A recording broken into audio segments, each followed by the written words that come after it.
Ciao ragazzi, benvenuti sul canale. Oggi una recensione speciale per una batteria della Litime, la 100 Ah. Speciale perché? Perché è la batteria che è sicuramente più giusta per la maggior parte delle barche. È una batteria che viene usata per i servizi, può essere utilizzata anche per il motore elettrico sia di prua che di poppa, a 12V,8, ma secondo me è proprio giusta per essere sostituita con la nostra batteria AGM dei servizi. Procediamo quindi con l'unboxing. Arriva in questo cartone molto robusto, all'interno troviamo una busta di plastica con dentro i manuali, la garanzia. Sopra la protezione in schiuma troviamo anche le viti che ci serviranno per fare i collegamenti. Adesso apriamo, mettiamo da parte le viti. Sono numero 13. Togliamo la protezione, è veramente imballata in un modo stupendo, e all'interno del sacchetto di nylon troviamo finalmente la nostra batteria. La batteria è leggera, pesa poco, pesa intorno agli 11 kg.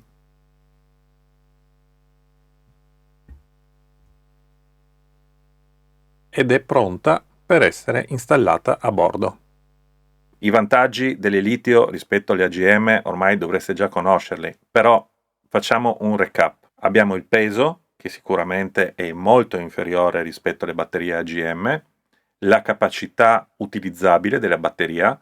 Una batteria litio può essere scaricata anche al 100% e non subisce danni. Una batteria AGM, nel migliore delle ipotesi, possiamo scaricarla al massimo al 50%. La durata. Queste batterie sono garantite dalla Litime per ben 5 anni, ma in realtà la loro vita è anche superiore ai 10 anni. Si possono fare fino a 5-6 mila scariche al 100% o ancora di più se le utilizziamo in un modo ancora più intelligente, cioè cerchiamo di stare nel range tra l'80 e il 20%. Secondo me ci sarà un po' una rivoluzione in questo anno e nei prossimi anni sui servizi delle barche. Tantissimi passeranno al litio. Ci sono troppi aspetti che sono importanti, ma soprattutto i costi. Una batteria come questa, vi lascio il link in descrizione, la potete trovare per 250 o poco più euro. È sicuramente un valore basso rispetto a quello che può costare una batteria AGM della stessa capacità ma con prestazioni molto inferiori. Quando si passa a una batteria al litio da un impianto normale standard, bisogna stare attenti però ad alcuni dettagli. Uno tra tutti è il sistema di ricarica delle batterie al litio. Sulle istruzioni che sono legate dalla Litime insieme con la batteria sono ben specificati i valori di tensione e di corrente massimi che si possono utilizzare. Molti degli alimentatori dei caricabatterie che abbiamo già sulle nostre barche, soprattutto quelli di fascia alta, sono già predisposti anche per il litio, quindi magari potremmo andare a controllare le specifiche, ma se c'è la funzionalità litio possiamo già utilizzarli per caricare questa batteria. Una volta c'erano problemi per caricare queste batterie con gli alternatori delle nostre barche, ma anche questo è stato superato. Sulla Litime c'è un prodotto, che vi lascio anche qui la scheda e trovate il link in descrizione, che serve proprio a questo. Hanno costruito un device che ha sia la possibilità di caricare la batteria tramite l'alternatore o anche dai pannelli solari o contemporaneamente. Ho fatto una recensione approfondita su questo prodotto, vi consiglio di andarlo a vedere. Uno degli aspetti più importanti delle batterie al litio rispetto agli AGM sono la possibilità di mantenerle anche a una carica ridotta rispetto al massimo. Mi spiego meglio. Se noi abbiamo delle batterie AGM, le possiamo scaricare durante la giornata, ma per mantenerle in forma siamo obbligati a ricaricarle in tempi brevi. Non possiamo scaricarle del 20-30% e ricaricarle dopo 2, 3, 4 giorni, perché la batteria tenderà a solfatare. Invece le batterie litio non hanno questo problema, anzi, se noi scarichiamo leggermente la batteria e la teniamo all'80% è l'ideale per poterla mantenere anche periodi lunghi in stato di inattività. Questo vuol dire che se noi abbiamo dei servizi a bordo, come per esempio un frigo, il router, le telecamere, possiamo tranquillamente utilizzare la batteria e ricaricarla solo dopo alcuni giorni, quando magari torna il sole con i pannelli solari o quando torneremo in barca, metteremo in moto e l'alternatore ricaricherà di nuovo i servizi. Questa batteria in particolare io la consiglio perché ha anche il Bluetooth. Il Bluetooth che ha diverse funzioni, soprattutto quelle di monitorare la stessa batteria. All'interno di questa applicazione abbiamo quindi diverse funzionalità. Andiamo a vederle insieme. La prima cosa che dobbiamo fare è andare sul manuale a cercare il QR code che ci servirà per scaricare l'applicazione della Lead Time. Esiste sia per Android che per i nostri OS, quindi l'iPhone. Andiamo a scaricare l'applicazione. Andiamo a vedere. L'applicazione ce l'abbiamo qui.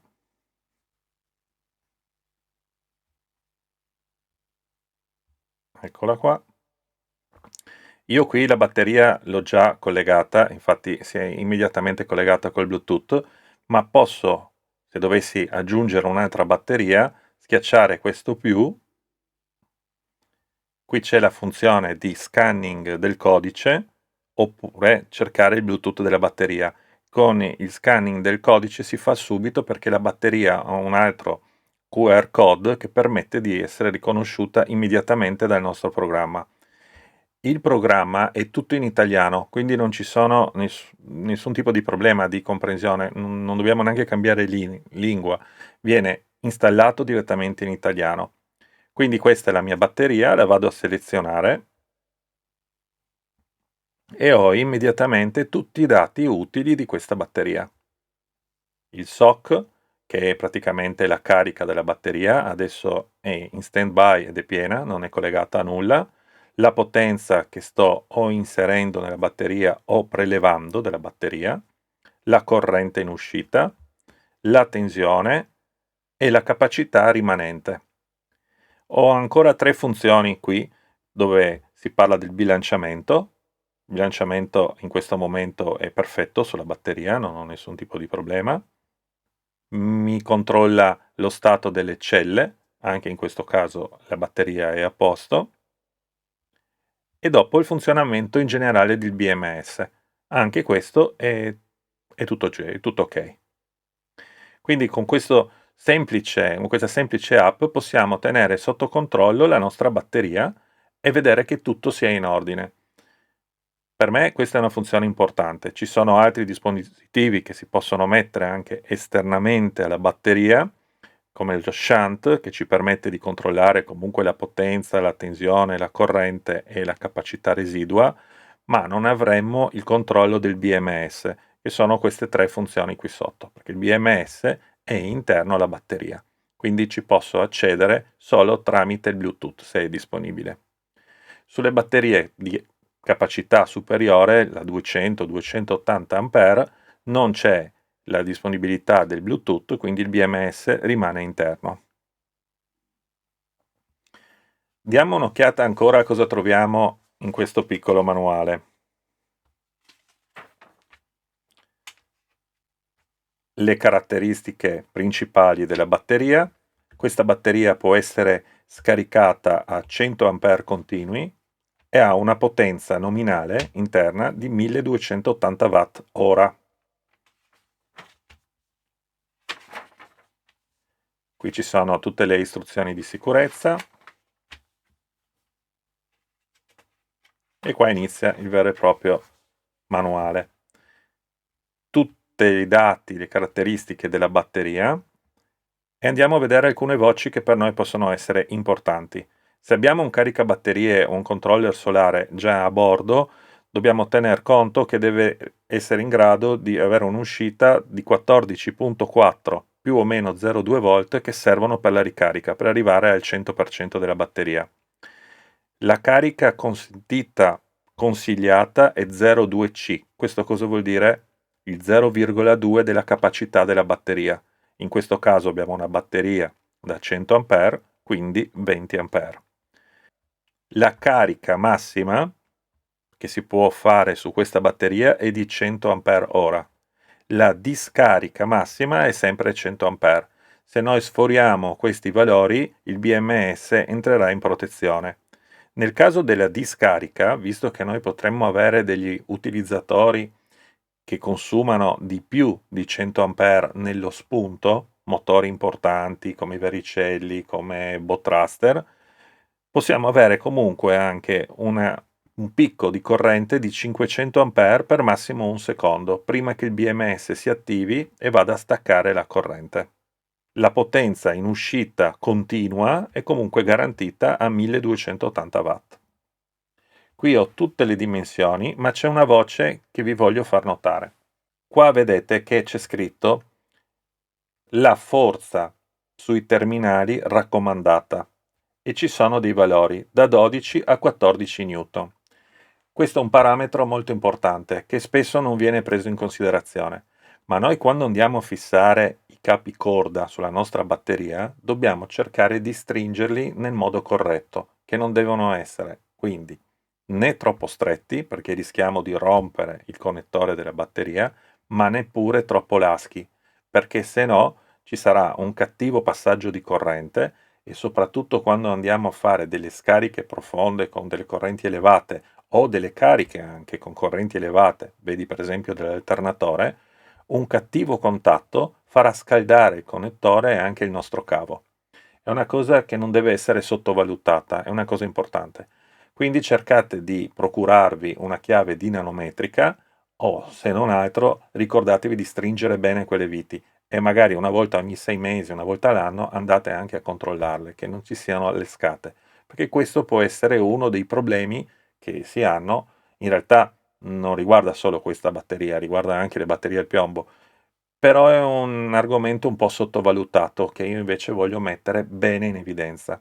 Quindi prendete nota, controllate sempre che i morsetti siano ben stretti e questo vale anche per i fusibili, il caricabatterie e tutti i device che consumano la corrente. Queste batterie a litio, rispetto alle batterie AGM, non devono essere caricate con temperature sotto gli 0 gradi. Esistono eventualmente dei sistemi per poterle scaldare e tenerle sempre a 0 gradi, ma in barca direi che questo, soprattutto alle nostre latitudini, è un problema che non sussiste. Sappiate comunque che sono batterie che soffrono anche il caldo, se è un caldo esagerato. Cerchiamo sempre di mantenerle all'interno dei 35-40 gradi. Andare oltre i 40 gradi non pregiudica il funzionamento, ma sicuramente le fa invecchiare molto prima. Cerchiamo di mantenerle bene, mettiamole in un ambiente che sia sufficientemente fresco, evitiamo magari la sala macchine, che una volta spenti i motori, se non c'è una reazione adeguata, può anche alzarsi come temperatura e rischiamo di andare a rovinare delle batterie che invece possono funzionare per veramente tanto tanto tempo.